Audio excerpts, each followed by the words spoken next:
when the four elements are in balance, the body feels at ease. The mind feels vast and peaceful.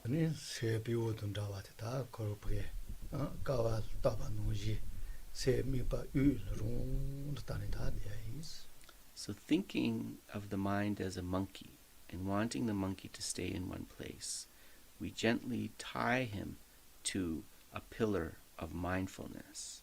Place your mindfulness awareness on the breath.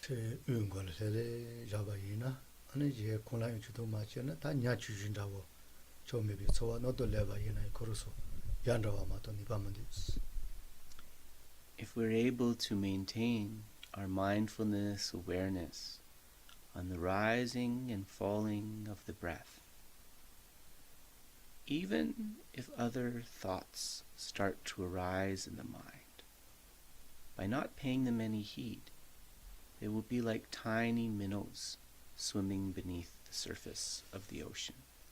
They won't be disturbing the surface of the water.